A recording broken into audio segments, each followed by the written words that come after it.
Hey guys, Dylan from the Geek Duo here, and today I'll be bringing you my Hero Academia Chapter 314 read-through. This one's titled The Beautiful Lady Nagant. And, well, as I've said many times before we get started on this, I love parallels between the older generation and the current generation.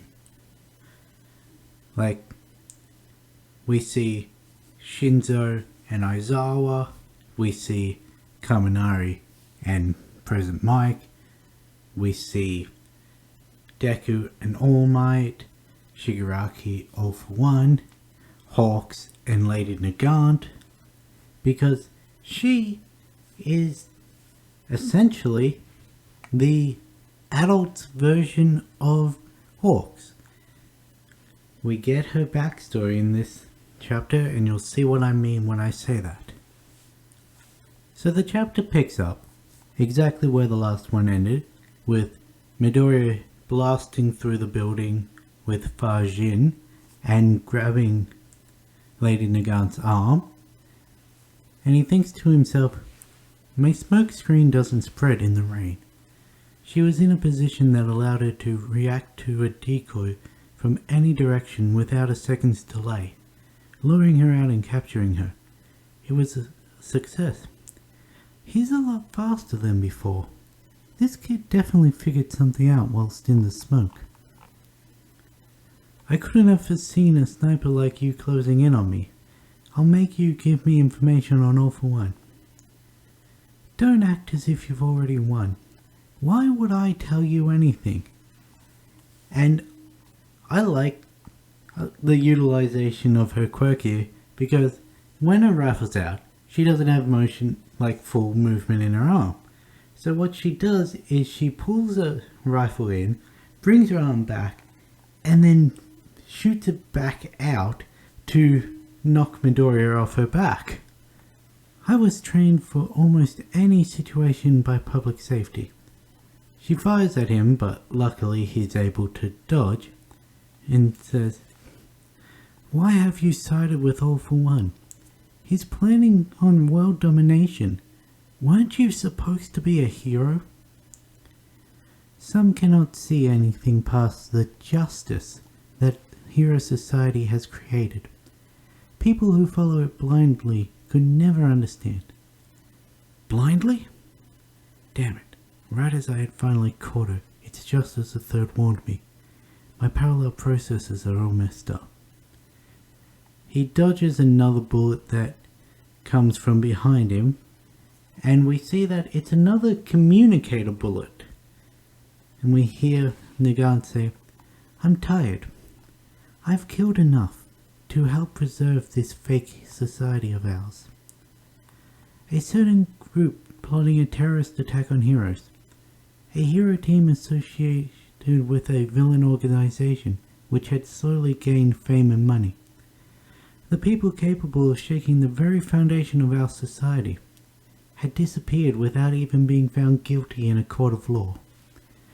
They were all taken care of under the secret ordinance of public safety.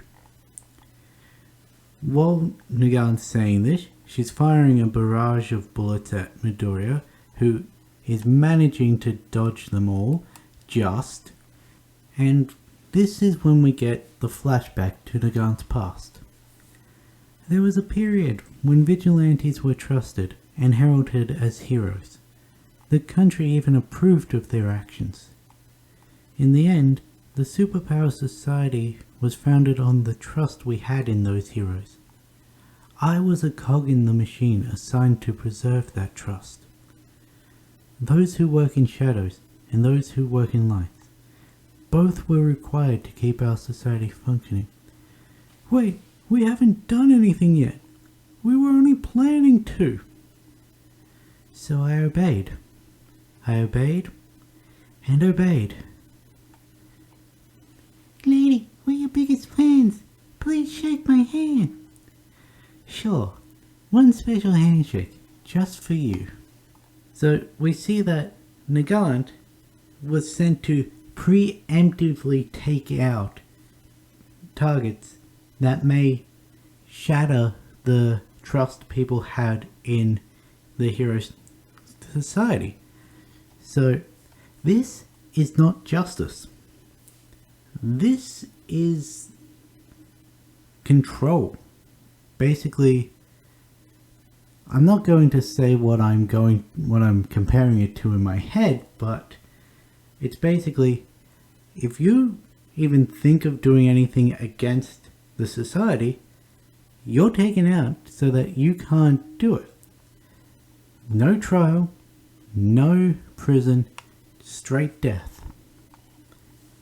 And Lady Nagant, she was the smoking gun. But when she tried to shake a kid's hand, who was a fan of everything she'd done, she sees that they're just cheering for the blood she has on her hands. We're your biggest fans. Please shake my hand. How fragile. It made me sick. I'm tired. We see Nagant in her apartment, which is in a probably very expensive high-rise. It's all fake. Those two are provoking civilians, making them out to be criminals, then capturing them and claiming the rewards. Make sure those heroes disappear. If I kill those two, am I genuinely making society any better? If all we show the public is what's clean and pure, how are we any different than brainwashing? Nagant, what you do is necessary. Someone needs to maintain the hope that the heroes who take the center stage have instilled in the public. Maintaining? What's beyond that? I'm sure you're well aware, but you know what resignation will mean, right? Chairman, I respect you. The chairman of the Hero Safety Commission, in Nagant's time, is saying that if you retire, I'm going to shoot you right here. So Nagant, she fires first. And you murdered the public safety chairman at that time? That's not how it was reported. So he was killed in an argument with a hero? That's right.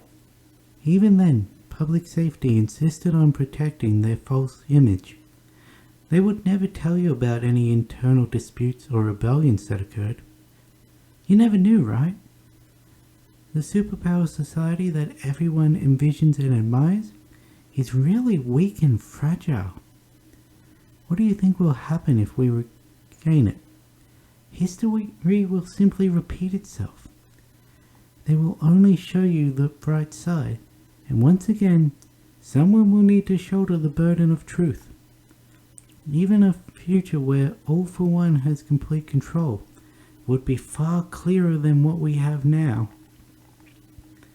And this is the panels that really cement the fact that Nagant was her generation's Hawks, because we see her approached by two commission workers as she's a young child, and they're obviously offering to take care of her life if she agrees to sign on. And what kid could refuse a free ride through life and getting to be a hero? Luckily, Midoriya got her monologuing for long enough for her to pinpoint where the barrage of bullets is originating from, and he fires out a concentrated blast of Black Whip, which he calls Fifth 1-point strike, which narrowly misses Nagant and embeds on the building behind her. This kid, he's analyzed the patterns of my trajectory. I didn't know, but bit by bit I'm starting to understand. He's fast. It isn't just black and white. The world is awash with shades of grey. Anxiety and anger are all jumbled together. They sweep their pain under the rug, with maggots crawling out. That's exactly why we have to extend a helping hand. A mindset born from being raised in falsity.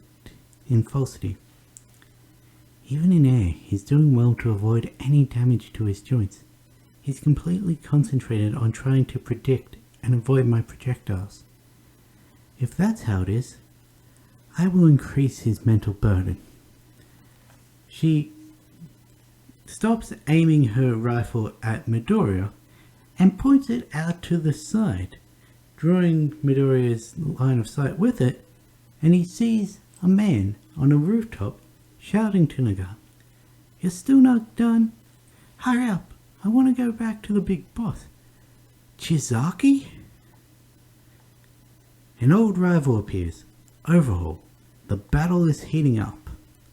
So Nagant is trying to save her own ass from being captured again by sending Midoriya to save Chizaki from one of her bullets, likely meaning that he'll have to intercept that bullet in mid-air, taking him out of commission. But this, I also feel like this is a test, because Nagant knows damn well Chizaki's a villain. He'd have to be a terrible villain to be locked up in Tartarus like she was. And Midoriya knows that he's a villain as well. She probably doesn't know that Midoriya and Chizaki have history, but if Nagant's there with Chizaki, Midoriya could assume that they were in Tartarus together. But also, now that she knows that Midoriya knows Chizaki, that means that it'll be an even more difficult test, because it's one thing to save the life of someone who has a gun pointed at them. That's a heroic thing to do. It's another thing to save someone you know is a villain from being killed, which I'd wager a lot of the heroes that we've seen wouldn't exactly be jumping at the opportunity to save a villain, and they'd just say, "Oh, if a villain takes out a villain, that's not really on me, plus it takes that villain out of the world." But Midoriya, we know, would save Chizaki, but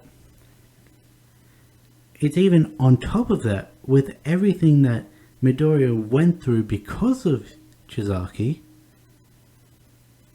it's even more on who he is as a hero, as a true hero, to save a villain from being killed that has personally played a role in making him who he is.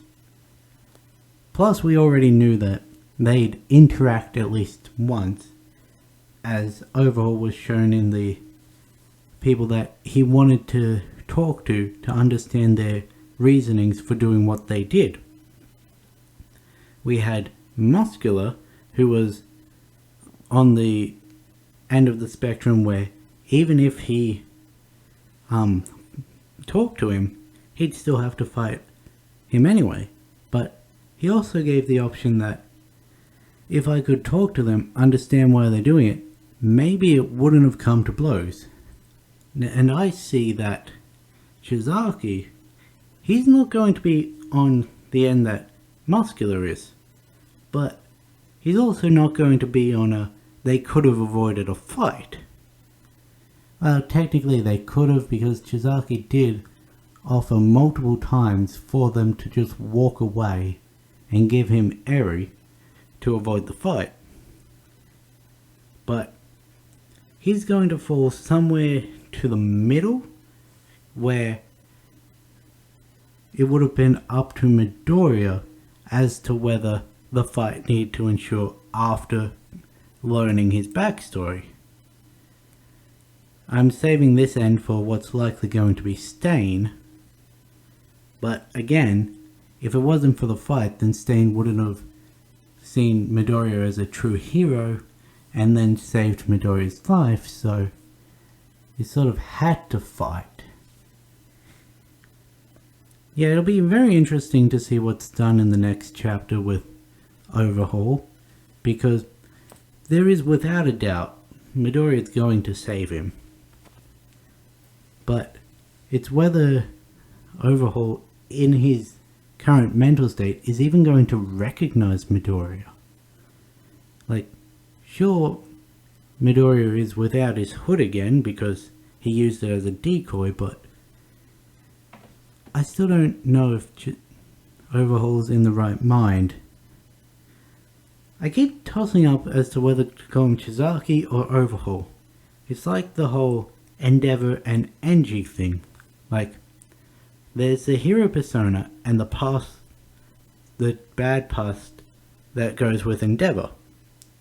And Enji is the new trying to redeem himself.